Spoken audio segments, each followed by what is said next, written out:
शेतकऱ्यांना डिझेल उपलब्ध करून द्या, शेतकऱ्यांच्या नावाखाली होणाऱ्या साठेबाजीवर लक्ष ठेवा, मुख्यमंत्री देवेंद्र फडणवीस यांच्या जिल्हाधिकारी आणि विभागीय आयुक्तांना सूचना। देशभरात पेट्रोल डिझेलच्या दरात वाढ सुरूच, पेट्रोल 87 पैसे तर डिझेलच्या दरामध्ये 91 पैशांची वाढ। 10 दिवसांमध्ये तिसऱ्यांदा इंधन दरवाढीचा फटका। दिल्लीमध्ये सीएनजीच्या दरात पुन्हा 1 रुपयाची वाढ, सीएनजीचे दर 81 रुपये 9 पैसे प्रति किलोवर पोहोचलेत। 10 दिवसांमध्ये तिसऱ्यांदा सीएनजीमध्ये दरवाढ।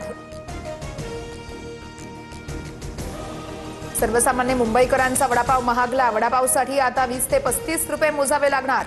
व्यावसायिक गॅस सिलेंडर, खाद्यतेल आणि पावाचे दर वाढल्यानं वडापाव महागला। राज्यात अनेक जिल्ह्यामध्ये इंधन टंचाई, वाशिम, जळगाव, हिंगोली, बुलढाण्यामध्ये पेट्रोल पंपांवरती डिझेल नसल्याचे फलक, वाहन चालकांना नाहक त्रास, शेती कामांना डिझेल नसल्यानं शेतकऱ्यांमध्ये चिंतेचं वातावरण। हिंगोली आणि जालन्यामध्ये पंपांवर राडा, कळमनुरीतील पंपावर रांग लावण्यावरून 2 गटात वाद, तर बदनापूरच्या सारथी पंपावर कर्मचारी शेतकऱ्यांमध्ये वाद, डिझेल विक्रीला उशीर केल्यानं धक्काबुक्की।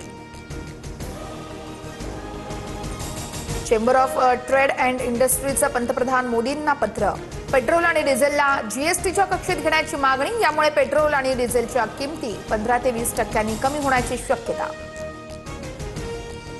भारताला इंधन पुरवठा करण्यास अमेरिका कटिबद्ध, भारत दौऱ्याच्या वेळेस अमेरिकेचे परराष्ट्र मंत्री मार्को रुबियो यांचं वक्तव्य। मार्को रुबियो नवी दिल्ली, आग्रा आणि जयपूर या शहरांना भेटी देणार।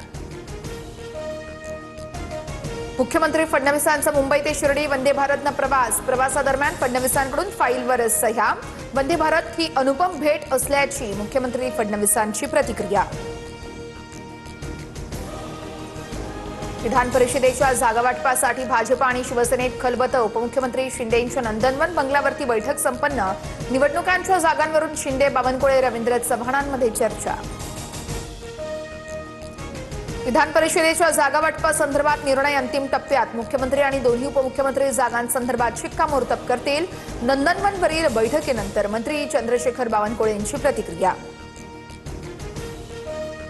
जागावाटपांवर 2 टप्प्यांमध्ये बोलणी सुरू, अंतिम निर्णयानंतर चित्र समोर येईल। खेळीमेळीच्या वातावरणामध्ये विधान परिषद निवडणूक लढवली जाईल, मंत्री संजय शिरसाट यांचं वक्तव्य।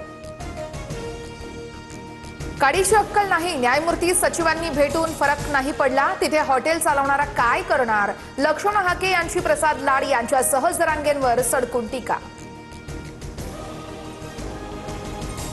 रोहित पवारांचा बारामतीत आज 4था जनता दरबार, दुपारी 3 वाजता नागरिकांसोबत संवाद साधणार। 2029 निवडणुकीच्या दृष्टीनं मोर्चे बांधणी सुरू असल्याच्या चर्चा। महागाई, नीट पेपरफुटी विरोधात नागपूरमध्ये काँग्रेसचं मेलोडी आंदोलन, नागपूरच्या व्हरायटी चौकात चॉकलेट वाटत निषेध व्यक्त, सरकारविरोधात जोरदार घोषणाबाजी। मोदी महंगाई मॅन नाहीत, कॉमन मॅनचे नेते आहेत, काँग्रेसच्या काळात पेट्रोल दुप्पट महागलं होतं, मोदींनी सामान्यांची काळजी घेतली, काँग्रेसच्या टीकेला नवनाथ बन यांचं प्रत्युत्तर। वांद्र्याच्या गरीबनगरमधील अतिक्रमण कारवाईचा अध्याय संपला, 500हून अधिक झोपड्या जमीनदोस्त, 200 टनाहून अधिक ढिगारा हटवण्याचं काम हाती। नीट पेपरफुटी प्रकरणात सीबीआयकडून लातूरमध्ये चौकशी, 3 दिवसात 4 डॉक्टर आणि 3 विद्यार्थ्यांची सीबीआयकडून चौकशी, सीबीआयचे अधिकारी आणि पोलीस अधीक्षकांची महत्त्वपूर्ण बैठक। नीट पेपरफुटीनंतर राजस्थानमधील एका विद्यार्थ्याची आत्महत्या, पीडित कुटुंबासोबत राहुल गांधींचा फोनवरून संवाद, आम्हाला न्याय द्या, पीडित कुटुंबियांची राहुल गांधी यांच्याकडे मागणी।